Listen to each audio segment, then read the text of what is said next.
Yeah. Yeah, it's like it's like taxes are ridiculous too. Like, I have to pay like $500,000 in taxes this year. It's fucking incredible. And it's like this dude just bought a Bugatti. He didn't even. It's so stupid. I absolutely. But it's a lot of these young entertainers. They don't realize that they have to, save up. You have to pay your taxes. You really don't make as much money as you think you're making. You make like a very small fraction of that, to be honest. Taxes it's like every time. It's like every time you hear about like this NFL player got his $10 million signing bonus or his $1 million signing bonus for an entry-level contract or whatever, and they immediately go out and buy a $700,000 house and a $250,000 car, and then like an accountant comes by and is like, yeah, so you just spent a huge sum of money that you don't technically have. So you really, from that million, had about 530,000 of it that you could have, and the rest was taxed or whatever it would be, depending on where they are. And yeah, that's something that they need to teach you in school better. Like I know, whole, right? They should have a mandatory class on that. I heard you say that before, Merca, and I was like, this is so true. Because like, if I didn't learn about fucking trigonometry in school, and they changed that class with like how to do your taxes, that would be so much more helpful in life. Like, I don't know. I feel like they should have a mandatory class where you should learn how to do your own taxes. I've never had to calculate the circumference of a circle, and I've had to do taxes many times. And like when I go to my accountant, it's not like they're showing it to me and I'm like, yes. Oh, a thing that you may have overlooked, ma'am. It's just like, I guess I trust you. Like, okay. Please don't fuck me. Here's all my finances. Charge me whatever you think. So the thing about taxes that I'm trying to get out is like, it's a big thing. It's like a third to like 40% of your income if you're making a lot. And especially if you're not going to earn that next year, now you have this liability out there, and you might think, well, there's a slim chance I'm getting caught, right? What is it, 5% for someone on a high income? Yeah. Do that for 5 years in a row, and all of a sudden there's like a real chance. Do that for 10 years in a row. $1 million now. Yeah, right now you owe like $1 million, and you don't get out of taxes. Like that's like you might get out of credit card debt, declare bankruptcy or whatever. Like the government doesn't play that shit. They just they just wait.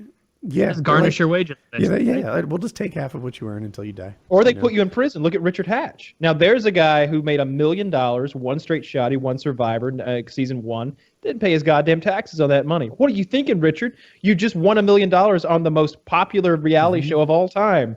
Like you're a goddamn star for winning $1 million. Pay that fucking tax. He didn't pay it. He went to prison. Yeah, because he didn't have any other choices. He didn't have the cash. I think you have to ditch out on a lot of taxes before they'd send you to jail. Because $1 million does it, yeah. Oh, yeah. Because usually, they'll do it. What he said. Yeah, I really wouldn't want people in jail to know that, like, I really wouldn't want other people in prison to know that, like, the reason why I'm there is because I didn't pay my taxes. Because then I would get raped. Like, because, like, honestly, like, everyone else is there for, like, murdering someone. It's like you're there for not paying your fucking taxes. Like, I don't know. I just feel like you'd be such a thinking they might take a good hard look at you and be like, I don't know, better not rape him. He might be a rough customer. And I don't think I want to find out. What about you, Jaquan? No, not me either. I just that honestly, conversation never happened. Yeah, I just act crazy in prison. If I wanted to get away from getting raped, I just act like the pain doesn't hurt. Or some shit like that, because that's the only way I feel like you can actually get away from he don't even mind it. This boy. Yeah,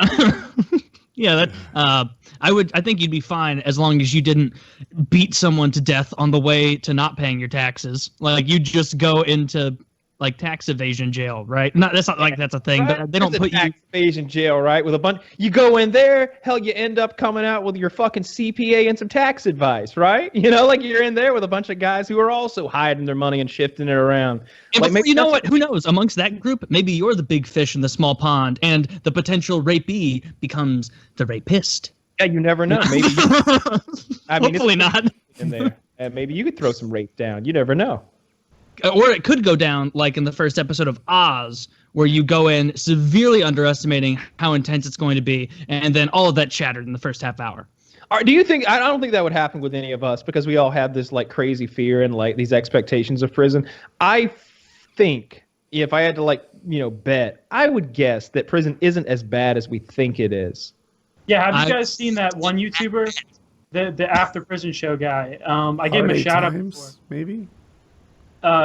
What's up? Is his name Hard 8 Times? No, his name is After Prison Show. He has like 100,000 subs, and he makes videos about prison all the time. And he basically says that like Well, he didn't go for he didn't murder a bunch of people. He just went for 7 years because he was apparently he was dealing coke, I think, and he says that it's not like that. You don't have to really worry about dropping the soap unless you're super vulnerable, you act super vulnerable. Then you're gonna have to worry about that. But he says that it's not really that big a deal. To be fair, though, the guy that has a coke connection is gonna do better, right? The Hard 8 Times guy, he also went to prison, and I'll say because it's relevant. At least his voice sounds like a tough black guy.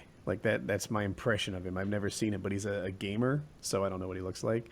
And he told a bunch of scary stories of prison riots and shit, and how he got a shank, and somebody left a Snickers on his bed, and if he takes it, now he's indebted to him, and he had to give it back, and they were wrestling, and he told the stories with detail that made it sound like it was really true.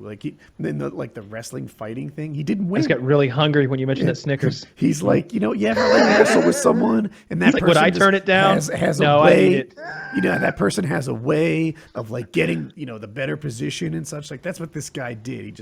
He managed to flip. He told one story where I think I remember that, where he there was some guard he was talking to, and he overheard the guards talking about marital problems they were having because of money or some shit. And so he went over to one of the guards because I guess he had some I think he majored in finance or some shit, and he was telling him I know a little trick to this that'll help you. The guards got furious, started to almost beat him. They stopped because the other inmates liked him more. Eventually he's like, all right, we'll give you a little bit of special treatment because you're being a nice guy. We need you to help us on the roof. And so he gets all of his inmate friends. This is Shawshank Redemption. This is Shawshank Redemption. I wanted to see how long it didn't take long at all. I thought you were just talking about Shawshank Redemption. Oh, God damn. Hard 8 Times is a real life Andy Dufresne. What the fuck? Yeah, I was like, Hard 8 Morgan Freeman is light years from a finance degree. This guy. No, I remember him telling us it's that a high school degree. He said nothing tasted quite like that beer on the roof. Just a minute. Dude, Hard 8 Times used to give me shit all the time. He would attack me nonstop. I never said a word about him. I think this might be the first time I've ever mentioned him. But he was one of those channels that just always fucking dogged me out of just jealousy. I never did shit to that guy. But I loved that. That was funny. I was like, this sounds so much like Shawshank. What a tail this man has. Why did I never watch these videos? I thought he was a fucking scumbag thug. Turns out he had one of the greatest American stories of all time. Part of gold, The worst part is he was framed for he crawled through a half mile of shit and piss, and he came out the other side as a free man. Yeah. Wait, so how did that guy in Shawshank get thrown in prison again? Was that because he was drunk? All right, so his wife's cheating on him, and he's like, I'm gonna fucking do them, man. And he goes to where they're. Oh yeah. And he changes his mind, throws the gun away, and then someone else moves in, kills him, and now his gun's missing, and he had the motive, and they just railroaded him. Yeah. Well, I feel like the time in the experience in Oz where the guy is drunk driving, he kills someone. I feel like that would be the only time I'd actually go to prison. Is if I'm so drunk and I just don't even realize it, and I just go in my car and kill someone. It's that would be the only time I could ever see myself. No, you blame the car. Blame the car. You're all good with this because you have that Tesla. It's gonna get you home. It was on auto drive. True. Yeah.